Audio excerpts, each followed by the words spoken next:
Let's pause for a moment and ask ourselves, when did a woman curating a few images to celebrate her anniversary become a matter of national debate? Ingrid Seward, Jack Royston and Matt Wilkinson may try to paint Meghan Markle's Moodboard as some desperate narcissistic PR move, but that tells us far more about their lens than hers.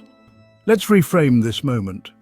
7 years into marriage, after stepping away from the most scrutinized institution in the world, surviving a tabloid onslaught, enduring racist rhetoric from press and palace alike, and building a new life in a new country, Meghan Markle chose to mark this milestone not with fanfare, not with a Netflix special, but with a quietly curated collection of visuals. It wasn't an op-ed or a press blitz. It was a digital love letter, subtle in its design but potent in its message. We're still here, and we're still choosing each other. And that, perhaps, is what's most threatening to her critics. The digital sphere, vast and immediate, amplifies every whisper. Soon, the voices of critics emerge. Names like Ingrid Seward, Jack Royston and Matt Wilkinson become prominent. Their analyses fill columns and airwaves. They offer interpretations, often sharp. They question motives.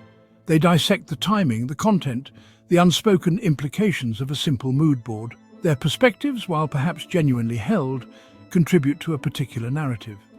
A narrative that often casts a shadow. These viewpoints deserve examination, not dismissal. Yet one must also challenge them. Are these interpretations the only valid ones?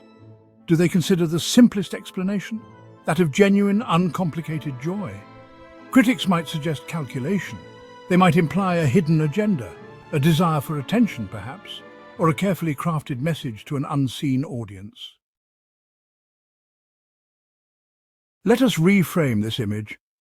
Let us look beyond the pixels, beyond the immediate reactions. Meghan Markle's Moodboard can be seen differently, not as a strategic play, nor as a cry for attention, but as a quiet celebration, a deeply personal acknowledgement of love. A love that has, by all accounts, weathered significant storms. It is a testament to a bond that has provided strength and solace. This perspective offers a different light, a softer, more understanding glow.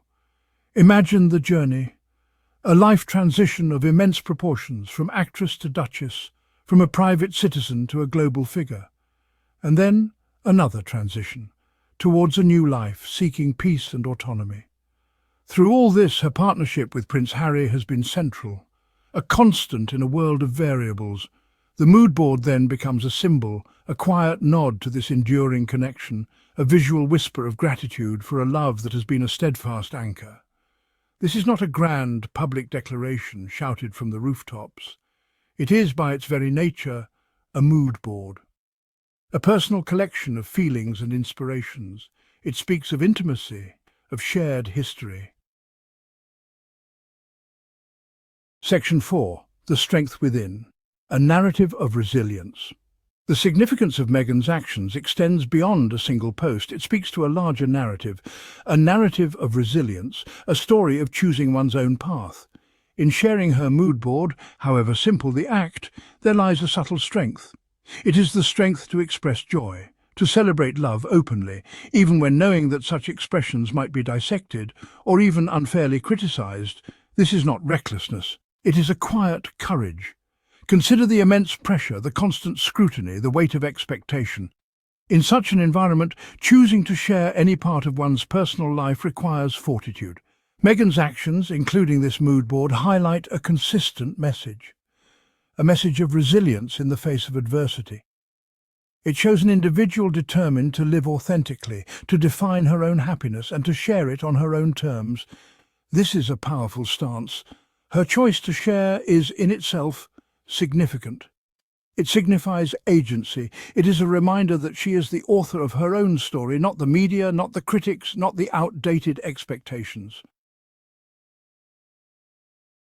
Section 5. Lost in translation. The message misconstrued, it seems a recurring theme. Meghan Markle's intentions so often appear lost in translation. What might be intended as a simple human gesture is frequently misconstrued. It is filtered through layers of bias and preconceived notions. The Moodboard is a prime example, a personal celebration of love, a moment of shared happiness. Yet, for some critics, it became something else entirely, something more complex, something more calculated.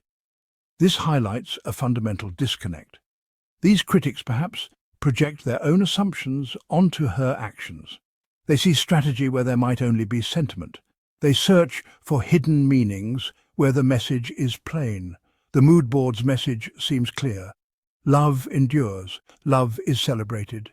It is a message of personal joy, not a carefully crafted piece of public relations. The misunderstanding arises when this simple intent is dismissed, when it is replaced by more cynical interpretations. Section 6. Through a distorted lens. The media's enduring gaze. The portrayal of Meghan Markle's Moodboard is not an isolated incident. It is rather illustrative of a broader issue. The issue of how her actions are consistently framed by certain sections of the media.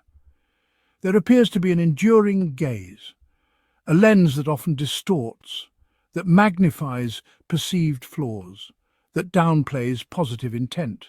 This persistent framing creates a narrative that can be difficult to escape, a narrative that often seems predetermined. Why is she so often a target? Why are her simplest actions subjected to such intense, often negative scrutiny? Perhaps it is because she represents change. She chose a different path, a path that diverged from traditional royal expectations. This departure, for some, may be uncomfortable. Her happiness, her success outside that rigid structure, can be seen as a challenge to the status quo. Section 7. A Duet of Peace. Thriving beyond the walls. Amidst the noise and the critiques, one vital element shines through. Prince Harry's supportive role. Their journey is a shared one. Their choices, made together. They chose peace over protocol. They selected a life where their personal well-being and their family's happiness came first. This decision, in itself, was a powerful statement, a quiet rebellion against a system that, for them, was untenable. Harry's unwavering support for Meghan is a cornerstone of their new chapter. This united front is crucial.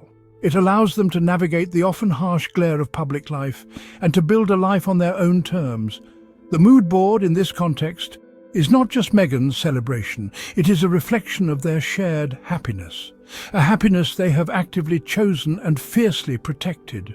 This choice for peace, for a life less constrained by archaic expectations, is often what draws the most fire, yet it is also the source of their strength. Societal perceptions of Meghan's happiness and success outside royal expectations are indeed complex.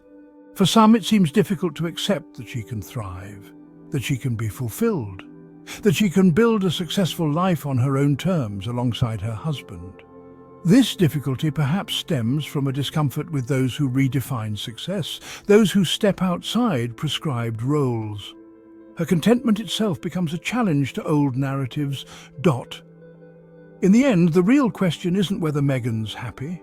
It's whether we can stand to see a woman like her, intelligent, independent, biracial, bold, thrive outside the institution that once tried to contain her. And judging by the reactions of the panel, the answer still seems to be, not yet. But make no mistake, she's thriving anyway. And that's the true story behind the Moodboard.